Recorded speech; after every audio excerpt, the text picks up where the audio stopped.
एक भक्त हुए अजामिल। अजामिल जी महाराज दिन रात भगवान की कथाओं को वार्ताओं को करने का काम करते हैं। पर एक दिन अजामिल ने देखा कि एक सुंदर स्त्री पर पुरुष के साथ सर्ग कर रही है। महाराज दृष्टि दोष बताई गई है। अजामिल महाराज ने देखा एक सुंदर गणिका पर पुरुष के साथ सर्ग कर रही है। उस सुंदर स्त्री को देखकर अजामिल जी महाराज आसक्त हो गए।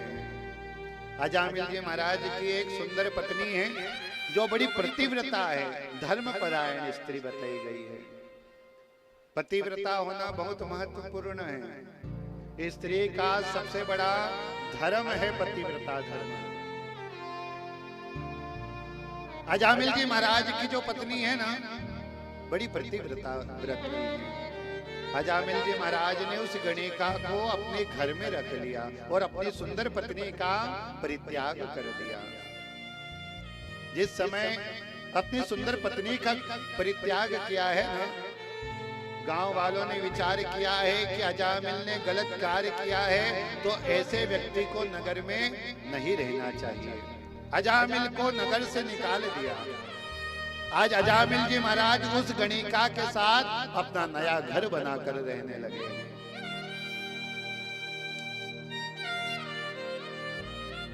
महाराज कुछ दिन बीता है। एक दिन नगर में कुछ संत आए हैं।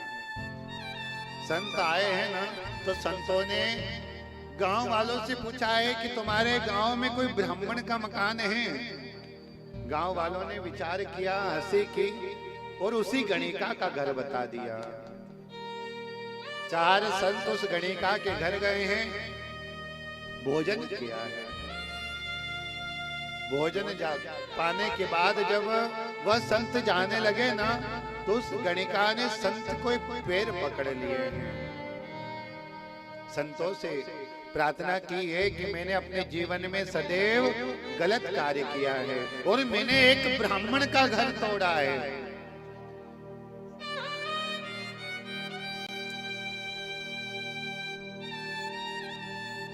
मैं जानती हूं कि इसका प्रायश्चित मुझे जरूर करना पड़ेगा। अगर आप ही कोई ऐसा उपाय जानते हो तो आप हमें बता दीजिए। उस गणिका से 4 पुत्र हुए थे और 5वां पुत्र आने वाला था। संतों ने आशीर्वाद दिया कि अभी तक तुमने तुम्हारे पुत्रों के नाम चाहे जो रखे हो, पर आने वाले पुत्र का नाम नारायण रखना। महाराज कुछ समय के बाद जब उस गणिका से एक पुत्र हुआ है,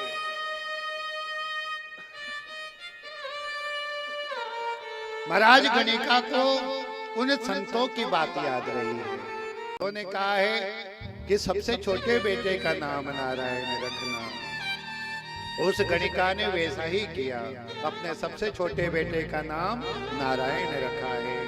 महाराज समय चक्र बड़ी तेजी से चलता गया। कुछ दिनों के बाद वह गणिका देवलोक गमन हो गई, वह स्वर्ग गई है।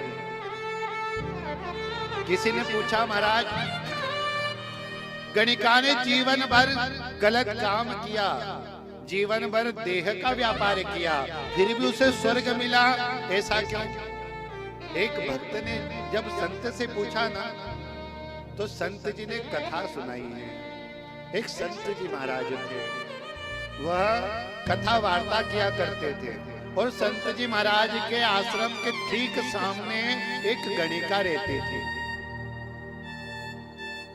और महाराज वह गणिका जो थी ना, उसके घर में पुरुषों का आना जाना लगा रहता था।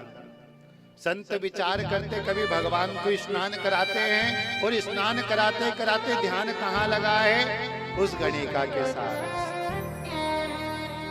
संत स्नान करा रहे हैं भगवान को और ध्यान कहाँ गया है? उस गणिका के पास। अभी गणिका उस पुरुष के साथ में इस प्रकार का कृत्य कर रही होगी, अभी इस प्रकार का कार्य कर रही होगी। संत का ध्यान वहां लगा रहा है और गणिका पर पुरुष के साथ में थी, पर ध्यान कहाँ था? संत के आश्रम में। गुरुजी अभी इस समय भगवान के कपड़े पहना रहे होंगे। समय 12 बज गया। संत जी अभी भगवान को भोग लगा रहे होंगे। 1 बजा, संत जी ने भगवान का मंदिर बंद कर दिया होगा। दिन रात उस गणिका का ध्यान भगवान में लगा रहा। महाराज वही गणिका मरने के बाद स्वर्ग गई है और वही संत मरने के बाद नरक गए हैं। महाराज हमारा चिंतन जैसा होता है, हमारा भाव जैसा होता है, वैसा ही हमें फल प्राप्त होता है। उस संत का ध्यान गणिका के ऊपर रहा और गणिका का ध्यान संत की क्रिया के ऊपर रहा। भाव को भाव जपत अनसन हो, नाम जपत मंगल दिसि दसम। अजामिल जी महाराज ने अपना जीवन व्यापन किया। वह गणिका तो स्वर्ग चली गई, पर अजामिल जी महाराज जब अंत समय यम के दूत अजामिल को लेने आए ना, तो यम के दूतों को देखकर अजामिल जी महाराज बड़े भयभीत हुए हैं। उन काले काले यम के दूतों को देखकर अजामिल जी महाराज अपने बड़े बेटे चिंटू को आवाज लगाने लगे हैं, बेटा चिंटू मुझे बचाओ। जब काल माथे पे आता है ना, तो हमें हमारे परिवार के लोग दिखते हैं। आप लोगों ने देखा होगा, मरते समय भी बुढ़िया किसे याद करती है? मेरी बेटी को बुला दे, मेरे दामाद को बुला दे, एक बार उसे जी भर के देख लो। क्यों? दामाद को देख लोगे तो क्या तुम्हें परमात्मा मिल जाएंगे? है? बेटा को देख लोगे तो क्या तुम्हें परमात्मा मिल जाएंगे? अरे अभी नहीं तो फिर कभी नहीं। महाराज जीवन मिला है, अंत में हमें परमात्मा का नाम लेना चाहिए। और महाराज परमात्मा का नाम कौन लेता है? बड़े बड़े तपस्वी मुनि भी जब अंत समय आता है ना, तो भगवान को भूल जाते हैं। जन्म जन्म मुनि जतन कराई, अंत राम कहीं आवत नाही। महाराज दिव्या इतनी पापी है कि जीवन भर केवल इसने स्वाद चखा है ना।